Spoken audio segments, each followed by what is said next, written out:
Chapter शुरू कर रहे हैं जिसका नाम है कैश फ्लो स्टेटमेंट। पहले हम ये जानते हैं कि कैश फ्लो स्टेटमेंट क्या होती है, हमारे कहाँ कहाँ काम आ सकती है। तो कैश फ्लो स्टेटमेंट जो है कैश के बिजनेस में आने और जाने पे डिपेंड करता है, उसको हम कैश फ्लो स्टेटमेंट बताते हैं कि ये हमारी कैश फ्लो स्टेटमेंट है। दूसरी बात ये हमें कहाँ काम आ सकता है। बेसिकली कैश फ्लो स्टेटमेंट जो है वो यूज़ होता है आपका आप कह सकते हो 12th में, बीकॉम फर्स्ट ईयर में, सेकंड ईयर में, या फिर अगर आप कोई आगे फर्दर स्टडीज़ कर रहे हैं वहाँ पे आपका कैश फ्लो स्टेटमेंट का बहुत ज़्यादा यूज़ होता है। अब कैश फ्लो स्टेटमेंट से आप क्या समझ रहे हैं? कैश यानी पैसा, फ्लो यानी किसी का आना या जाना जो बहते फॉर्म में हो, स्टेटमेंट यानी कैश का आना जाना अगर हम एक स्टेटमेंट के फॉर्म में लिख देते हैं उसको हम कैश फ्लो स्टेटमेंट कह देते हैं। अब इसको आगे पढ़ते हैं, इसका मीनिंग क्या होता है। Meaning is this, cash flow statement क्या है? A statement of cash flows और द कैश फ्लो स्टेटमेंट यानी CFS is the financial statement that summarise the amount of cash and cash equivalent. कहता है कि कैश फ्लो स्टेटमेंट जो है या फिर कैश फ्लो स्टेटमेंट CFS जिसको हम बोलते हैं, वो स्टेटमेंट जिसमें कैश फ्लो की ट्रांजैक्शंस जाती हैं, एक फाइनेंशियल क्या है स्टेटमेंट है। किस चीज की? समराइज, जो समराइज करती है। किसको समराइज करती है? Amount of cash and cash equivalents. Cash तो समझ में आया, कैश यानी जो हम नकद पैसा ले रहे हैं दैट इज कैश। इक्विवेलेंट क्या होता है? कैश इक्विवेलेंट मींस वो चीज जो पैसा तो नहीं है बट पैसे के बराबर है। जैसे आपका बैंक बैलेंस। बैंक बैलेंस कैसे? हाँ, आपके हाथ में हार्ड कैश फॉर्म में नहीं होगा, 100 रुपये 200 रुपये नहीं होगा, बट यू कैन ट्रांसफर और आप उसको कन्वर्ट कर सकते हैं इमीडिएट कैश में एज फास्ट एज पॉसिबल, इसलिए उसको कैश इक्विवेलेंट की कैटेगरी में रखा गया है। किस चीज के लिए? Entering and leaving the company. Entering और लीविंग यानी आना और जाना किसी कंपनी में। ये स्टेटमेंट हमें बताती है, इस पूरी लाइन का मतलब कि ये स्टेटमेंट हमें बताती है कि एक फाइनेंशियल स्टेटमेंट है जिसमें हम कैश या कैश के लगभग बराबर जिस चीज को रखा जा सके उसकी समराइज स्टेटमेंट होती है, जिसमें उसका आना एंटरिंग और जाना कंपनी से हम लोग रखते हैं। जिस तरीके से हम प्रॉफिट एंड लॉस स्टेटमेंट या फिर इनकम स्टेटमेंट बनाते हैं किस चीज की? कंपनी की एक पर्टिकुलर पीरियड ऑफ टाइम पे बनाई जाती है, उसी तरीके से ये भी एक पर्टिकुलर पीरियड ऑफ टाइम पे बनाई जाती है। आगे देखिए, like the income statement it is also measure the performance of a company over a period of time. ये भी एक कंपनी की परफॉर्मेंस बताती है, बट ये आपको सिर्फ कैश में आपकी परफॉर्मेंस बताएगी कि आपकी कंपनी ने कितना कैश आपको मिला है, कितना आपने यूटिलाइज कर दिया है, कितना आपके पास है, कहाँ आप ज्यादा खर्च कर रहे हो, कहाँ आप कम खर्च कर रहे हो। ये सारी चीजें आपको कैश फ्लो स्टेटमेंट से इजीली पता चल जाएगी। हालांकि इनकम स्टेटमेंट में सब कुछ होता है, बट इनकम स्टेटमेंट जो है थोड़ी सी मैनिपुलेटिव हो जाती है, थोड़ी सी गलत हो जाती है। क्यों?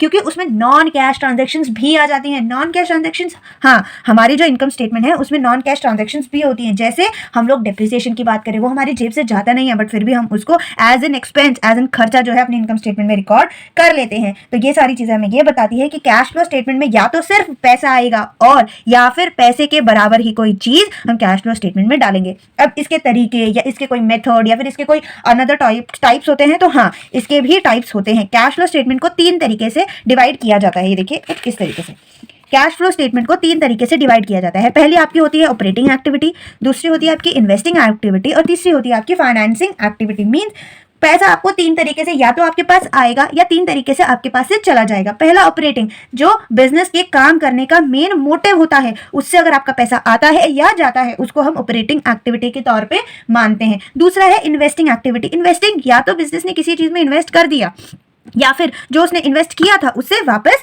मिल गया, दैट इज इन्वेस्टिंग एक्टिविटी। तीसरा फाइनेंसिंग एक्टिविटी, मान लो हमने किसी से पैसा मांग रखा है, हमें उसे पे करना है, बैंक का लोन है, ये सारी चीजें आपकी आ जाती है फाइनेंसिंग एक्टिविटी में। तो हमारे कैश फ्लो के कितने टाइप होते हैं? 3 टाइप होते हैं। स्टेटमेंट के सब पार्ट्स हैं एक तरीके से, that is operating activity, investing activity and financing activity. अब ये कह रहा है कि हम ये तो मान लेंगे कि इनके नेचर के हिसाब से हम इसको क्लासीफाई करेंगे, बट क्या इनकी एक प्रॉपर डेफिनेशन आप हमें दे सकते हो या कुछ? तो हाँ, मैं आपको एक प्रॉपर डेफिनेशन दे सकती हूँ। पहली बात करते हैं हम ऑपरेटिंग एक्टिविटी की। ऑपरेटिंग एक्टिविटी में भी सिर्फ क्या होगा? कैश एक्टिविटी इंक्लूड होगी। कौन सी? कैश एक्टिविटी, जो किससे रिलेटेड होगी? रिलेटेड होगी आपकी नेट इनकम से, इनकम से रिलेटेड होगी। आप एक एग्जांपल देख लीजिए कि आपने अगर कोई गुड सेल किए या सर्विसेज सेल की कैश में, सिर्फ कैश में, नॉट इन क्रेडिट, आपने क्रेडिट नहीं, कैश में अगर कोई सेल जनरेट की है, कोई रेवेन्यू जनरेट किया है, तो हम उसको ऑपरेटिंग एक्टिविटी में ले सकते हैं। या फिर आपने कैश में कोई एक्सपेंस पे किया है तो उसको हम क्या बोलेंगे? उसको हम ऑपरेटिंग एक्टिविटी का कैश इनफ्लो या फिर आउटफ्लो कह सकते हैं। और ये रेवेन्यू और एक्सपेंसेस जो है आपकी नेट इनकम में भी इंक्लूड होते हैं। तो हम ऑपरेटिंग एक्टिविटी के लिए क्या लिख सकते हैं? ऑपरेटिंग एक्टिविटी यानी वो एक्टिविटी जो बिजनेस को कोर स्ट्रेंथ देती है, जो बिजनेस को चलाने के लिए जरूरी है। उस एक्टिविटी में या तो हमारे पास पैसा आया हो या फिर पैसा गया हो, तो उस सारी ट्रांजैक्शंस को हम ऑपरेटिंग एक्टिविटी में ही रखेंगे। उसके बाद हमारे पास एक और है, that is investing activity. Investing activity क्या कहती है? इन्वेस्टिंग एक्टिविटी जो है इंक्लूड करती है किस एक्टिविटीज को? यहाँ पे भी हम किसको इंक्लूड करते हैं? कैश एक्टिविटीज को इंक्लूड करते हैं, जो किससे रिलेटेड होती हैं? नॉन करंट एसेट से।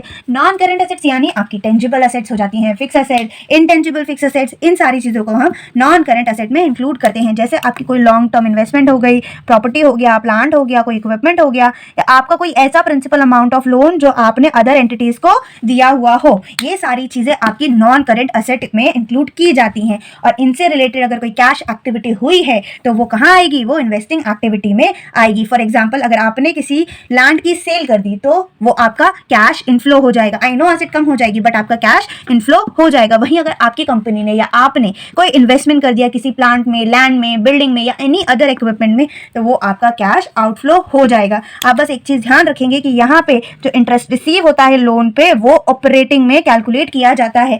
ऐसा क्यों? क्योंकि बिजनेस का काम हो सकता है इंटरेस्ट देना, और जिस चीज का काम है वो उसकी ऑपरेटिंग एक्टिविटी में आएगा। ये हमने पढ़ लिया था। इसके बाद हम बात करेंगे फाइनेंसिंग एक्टिविटी।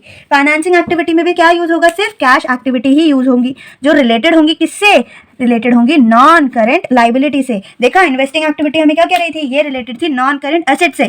वहीं फाइनेंसिंग एक्टिविटी रिलेटेड है नॉन करंट लाइबिलिटी या फिर ओनर्स इक्विटी, जिसको हम शेयर होल्डर्स फंड भी कहते हैं। इसमें क्या क्या इंक्लूड हो जाते हैं? आपके लॉन्ग टर्म डेट इंक्लूड हो जाते हैं, कोई आपने स्टॉक्स लिए हुए हैं उनको सेल परचेज कर रहे हैं तो, या फिर आपने कोई डिविडेंड पेमेंट की है तो यहाँ पे वो आ जाता है। इसके अलावा अगर आपने बैंक से कोई लोन लिया है वो भी आप इसके अंदर इंक्लूड कर सकते हैं। आपने बैंक को लोन रीपे किया है वो भी आप इसके अंदर इंक्लूड कर सकते हैं। और बहुत सारी चीजें हैं जो फाइनेंसिंग एक्टिविटी के अंदर इंक्लूड कर सकते हैं। बस वो रिलेटेड होनी चाहिए कैश एक्टिविटी से, और दूसरा वो नॉन करंट लायबिलिटी या ओनर्स इक्विटी से रिलेटेड होनी चाहिए।